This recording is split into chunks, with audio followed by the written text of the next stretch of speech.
Hi guys, and welcome back to Marvelous Videos with me, Ray Jericho. In the realm of cosmic horror, where ancient gods and unspeakable entities dwell, a vast mythos has taken shape. At the center of this universe stands H.P. Lovecraft, a literary genius whose imagination birthed a world that delved deep into the darkest corners of the human psyche. However, Lovecraft's stories reach beyond the confines of his own mind. A circle of writers, dazzled by Lovecraft's work, began crafting their own narratives within this universe. Together, they formed the Cthulhu mythos, an infinite drapes of interconnected stories, characters, and themes that expanded far beyond any single author's vision. August Derleth, a close correspondent and writer himself, played a crucial role in shaping the mythos. Today, we embark on a journey into one such story cycle, the story of an icy, gloomy tale that revolves around the deity known as Ithaqua, the Lord of the Winds. Join us as we uncover the origins of this ancient god and dive into the bone-chilling depths of Lovecraft's universe. Before we go into our explanation, we have a very small request. If you like our content,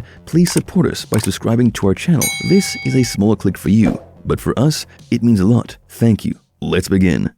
Who is Ithaqua? Ithaqua, also known as the Windwalker or the Wendigo, is a divine figure that features in the Cthulhu mythos. While Lovecraft himself did not detail Ithaqua, other authors, such as August Derleth and Brian Lumley, expanded upon this character, shaping its mythology. According to the myth surrounding Ithaqua, he possesses the ability to walk over winds between planets with magnetic poles. His influence is limited to regions located north of each world's Arctic Circle. In these areas, he wields considerable power and can manifest himself prominently. However, his presence and control diminish significantly as he moves south of these polar regions. It is unclear whether Ithaqua can only visit planets that already have Arctic circles, or if his visits contributed to the creation of these circles in the past. In The Thing That Walked on the Wind, Ithaqua manifests as a tall figure whose presence blots out the stars themselves. Its eyes, resembling gleaming stars, peer through the darkness. The mere sight of this being will fill you with wonder and anxiety. We will discuss its appearance in detail. Stay tuned. In Native American mythology, there is a creature called the Wendigo that combines traits of both vampires and werewolves. It's a fascinating legend that has been passed down through generations among various tribes, including the Algonquin-speaking tribes in the northern United States and the First Nations tribes in Canada, such as the Ojibwe and Cree. The Wendigo is closely associated with a very important taboo: cannibalism. According to ancient beliefs, those who engage in cannibalism would be transformed into Wendigos themselves. This belief served as a strong warning against the consumption of human flesh within these communities. The Wendigo is portrayed as a terrifying and inhuman creature, much like the portrayal of werewolves in European mythos. It possesses the ability to appear suddenly, out of nowhere, and hunt down humans for their flesh. This supernatural aspect adds to the fear and mystery surrounding the Wendigo. These creatures are usually present in regions characterized by extreme northern climates, where harsh winters, famine, and starvation are common challenges. The Wendigo stories reflect the struggles faced by these communities in surviving in such harsh conditions. The stories of Wendigo psychosis shed light on a psychological condition that affected some native people. In times of extreme hunger and desperation, the taboo against cannibalism became even more significant. The belief arose that indulging in human flesh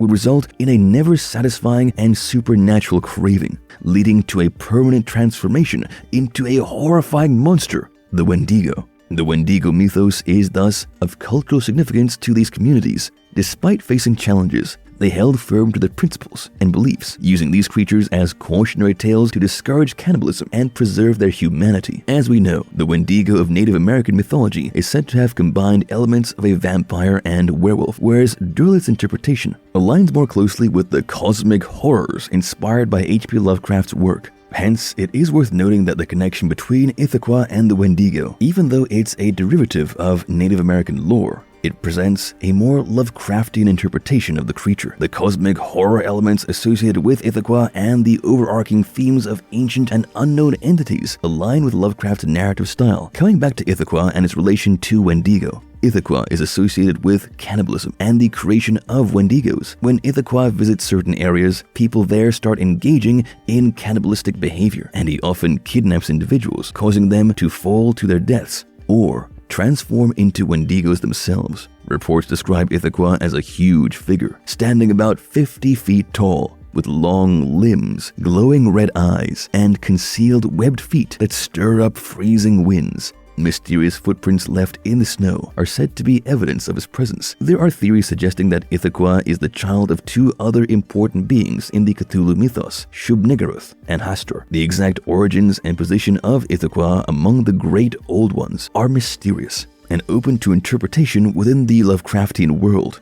Ithaqua's debut in August Derleth's works, The Thing That Walked on the Wind, is indeed a notable short story in the Cthulhu mythos written by August Derleth. It was first published in Strange Tales of Mystery and Terror in January 1933. This was Derleth's first attempt at bringing Ithaqua to life. The story has since entered the public domain, allowing it to be reprinted in various publications and storylines. This particular story is significant because it introduces the great old one known as Ithaqua, who has become a prominent figure in later mythos' works. The Thing That Walked on the Wind is a story presented as a report by a senior law enforcement officer. It revolves around the mysterious disappearance of a constable named Robert Norris, who was investigating the strange vanishing of an entire village in the Canadian wilderness. During his investigation, 3 individuals who had gone missing the previous year suddenly reappeared, but one of them was found dead. The 2 survivors share a chilling tale, revealing that the missing villagers were part of a community that worshipped an ancient entity.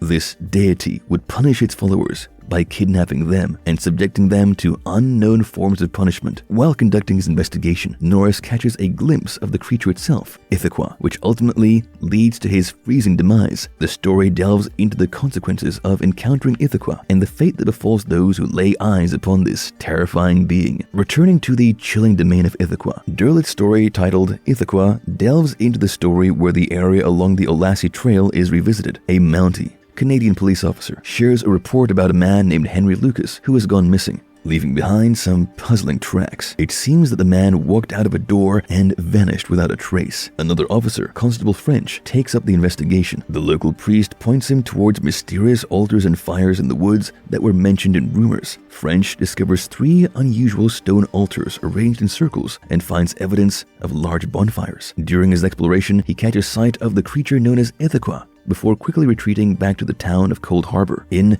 Beyond the Threshold, the final installment of Derleth's Ithaqua series, the narrative takes an unexpected turn. The focus shifts to Anthony Alwyn and his cousin Frolin as they uncover their ancestors' discovery of Ithaqua and a hidden threshold. As their grandfather is drawn towards crossing this threshold, he succumbs and becomes another victim claimed by Ithaqua's icy grip. The story introduces elemental great old ones and expands upon the cosmic horror that lies beyond mortal understanding. Ithaqua's appearances in these stories establish the character's legacy and horror that it holds, becoming one of the major antagonists within the Cthulhu mythos. It has since been featured in other works by different authors, including Brian Lumley's Titus Crow series, where Ithaqua plays a prominent role.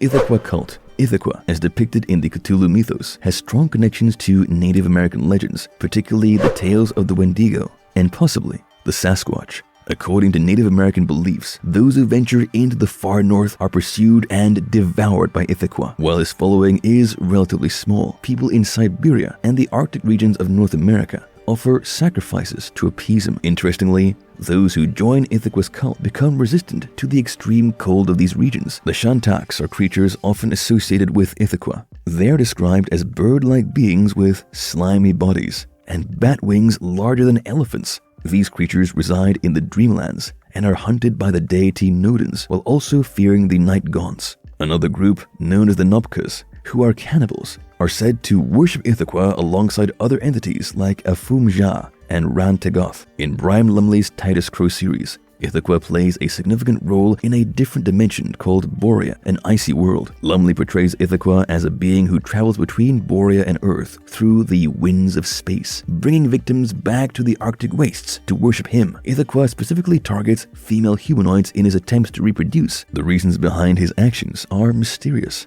but they might be seen as experiments to create offspring that can surpass the limitations imposed on him by the elder gods who have bound him to Borea. Another possibility is that his desire for offspring stems from a sense of loneliness, as he is the only one of his kind. However, his previous attempts to have children have all failed, as his offspring have turned against him in the past. It's worth noting that the specifics of Ithaqua's characterization and his role in different stories may vary across various works within the Cthulhu mythos, as different authors have contributed their own interpretations and expansions to the mythos.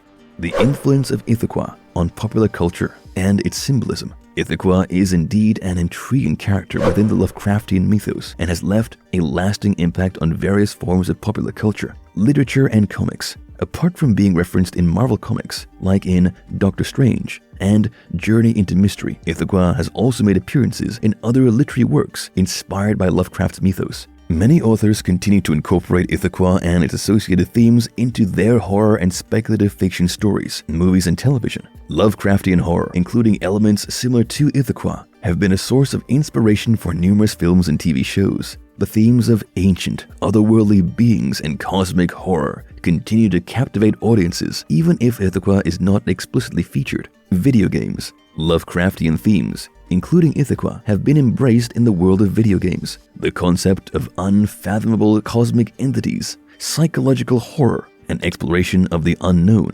align well with the interactive nature of gaming, leading to the incorporation of Lovecraftian elements in various game narratives. Games like Canarium and Call of Cthulhu are directly inspired by Lovecraft stories. Tabletop games. Lovecraft's mythos has found a significant presence in tabletop games, with Ithaqua being potentially featured in scenarios and expansions. These games offer players the opportunity to immerse themselves in the eerie world of Lovecraft and face the horrors associated with entities like Ithaqua. For instance, Call of Cthulhu by Chaosium, Arkham Horror, and Eldritch Horror are the classics. Music. Lovecraft's works have inspired numerous musical compositions, particularly within genres such as metal and dark ambient. Bands and artists often draw inspiration from Ithaqua and the broader mythos to create atmospheric and haunting musical pieces. You must not know that The Vision Bleak has a song titled Ithaqua. Overall, Ithaqua's influence extends beyond direct appearances or references, pervading different facets of popular culture. Ithaqua holds a significant place within the Lovecraftian mythos, embodying various themes and symbols that contribute to the overarching sense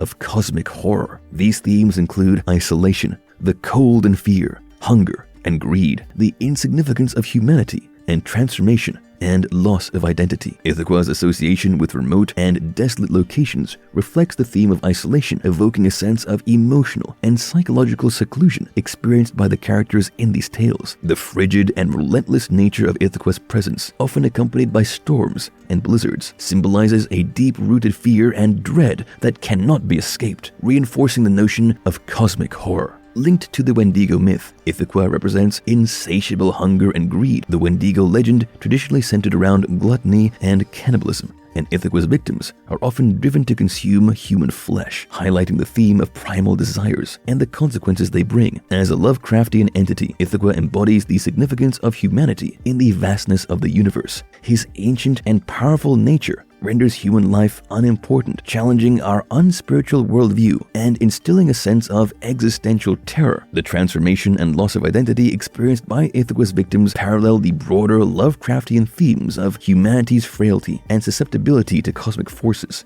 Through horrifying metamorphoses, characters lose their human essence, reflecting the underlying fear of losing one's humanity and sense of self in the face of unseen horrors. Understanding these themes and symbols surrounding Ithaqua deepens our understanding of the character's role within the Lovecraftian mythos. It allows us to explore the philosophical underpinnings of cosmic horror, delving into the depths of human insignificance, existential dread, and the fragility of our own identities. Ithaqua, with its chilling presence and symbolic weight, stands as a haunting embodiment of these themes, enriching the world of Lovecraftian horror.